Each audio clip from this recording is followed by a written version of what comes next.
This just took my attention late this afternoon. The headline says, "I'm being haunted by a demon child. New York man shares spooky photo of the ghostly little boy who he claims visits him in the middle of the night." So this is all unfolding in New York and on Twitter apparently. A flat owner claiming to be haunted by a ghost he calls Dear David has shared an image of what he says is a demonic child staring at him in his bedroom. The demon child apparently began appearing to him in dreams. Oh, that's how it all starts. We can see where this is going now. It's a slippery slope once you start having dreams. With a misshapen, shrunken head coming to him whenever he fell asleep. The child's head in the image does look a little bit misshapen. And it says a little bit further on, after sharing footage of the supposed hauntings online in August, Adam quickly went viral. Well, wasn't that his lucky day? Still alive, 3 months later, he has shared his spookiest snap yet of the spectre sitting in his bedroom staring at him. Still alive, 3 months later. Can't be trying to kill him too hard, can it? If he's still alive and kicking 12 weeks later. Let's check out this latest snap. The photos are spooky when you look at them. The demon child is said to have slithered over to him from his chair while Adam was paralyzed on the bed, unable to move. So, paralyzed on the bed, unable to move, whilst this demon child is slithering over to you. That is definitely the stuff of nightmares, because seriously, there is nothing creepier than when you wake up in the middle of the night and one of your kids is, face is within 2 inches of yours and they're just staring at you. That's creepy when it's one of your own kids, let alone a ghost child who's a demon. And you know what? People throw around the word demon. Ghosts were people too, just like you get arseholes in real life. This ghost could just be being an arsehole and, doesn't necessarily mean it's a demon. But anyway, I'll keep going. So, trying to prove the evil being was real, he began taking pictures on his phone of the demon. And I use the term loosely. I am reading straight off the screen here. So, I thought, quote, "If David is going to kill me, maybe I can at least get evidence on my phone," unquote. So he started snapping pictures in the dark. If David is going to kill me, then I'm leaving the apartment. I'm leaving the flat. Why would you? The last thought is, I'm going to get evidence. Fuck the evidence. My life is way more important. But anyway, I keep going. I need to stop it now. The demon is then said to have crawled down off the chair and started shuffling towards him menacingly.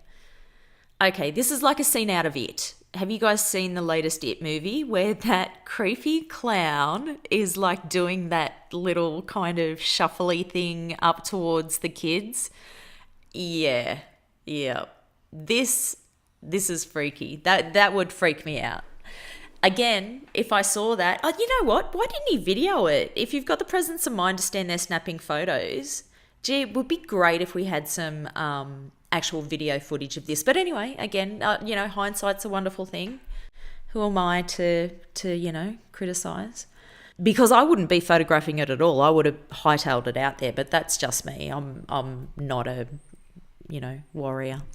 Eventually it was face to face with him muttering in his ear before writhing away.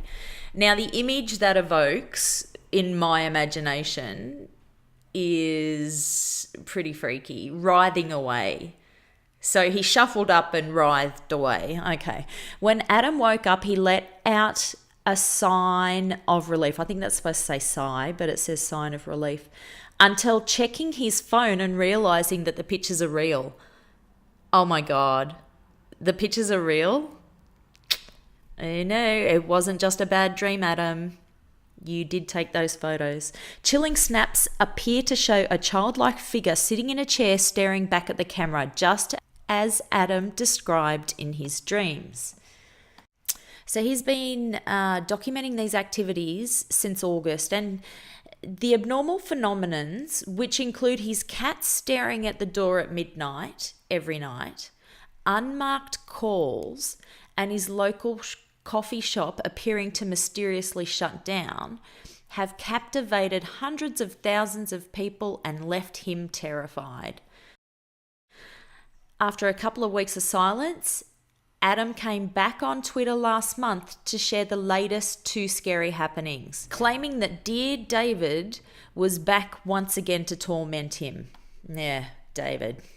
The cartoonist first explained that one of his friends came over to his apartment in order to cleanse, inverted commas, cleanse the place.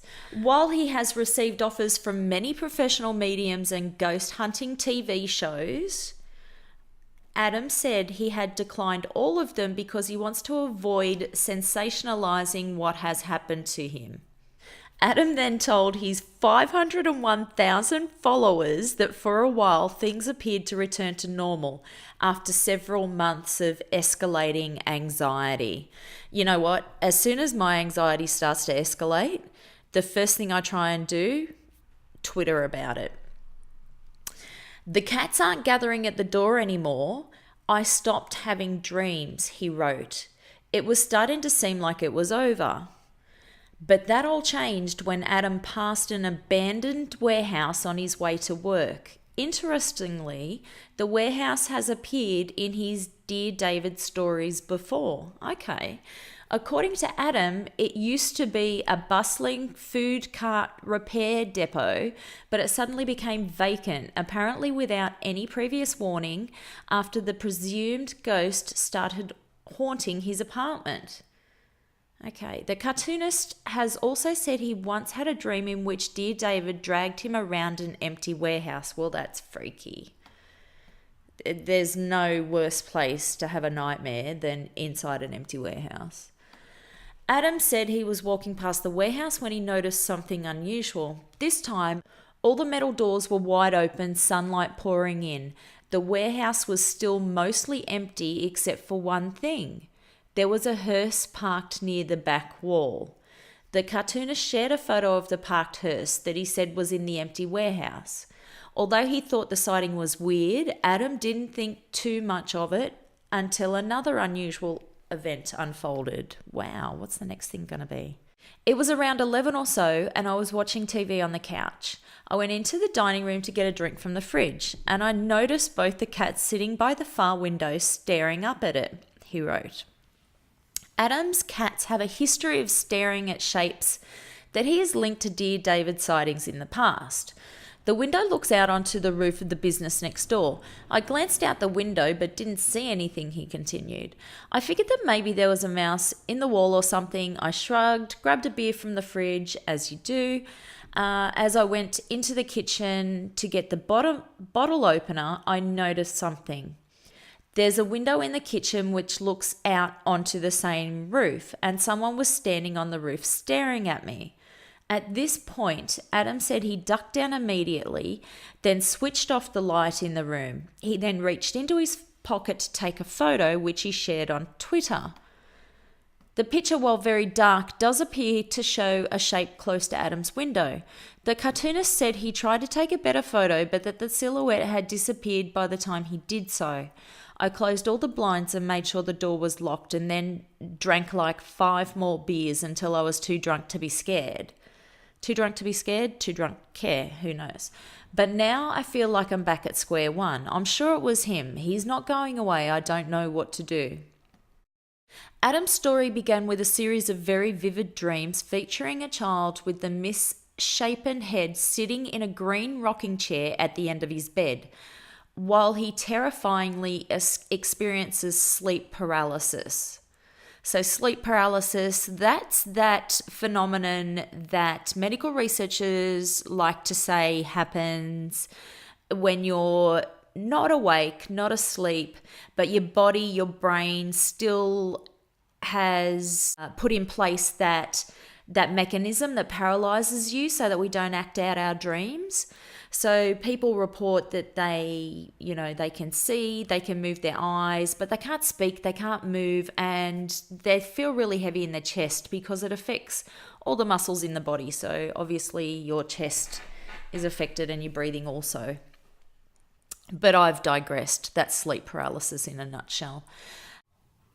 Anyway, parafans, I've really enjoyed bringing this one to you today. I've learnt a lot from this article and will definitely be investigating this a little bit further, as I hope you do too. Thanks for joining me today. It's ParaDon signing off. Shine on, you crazy diamonds. Over and out.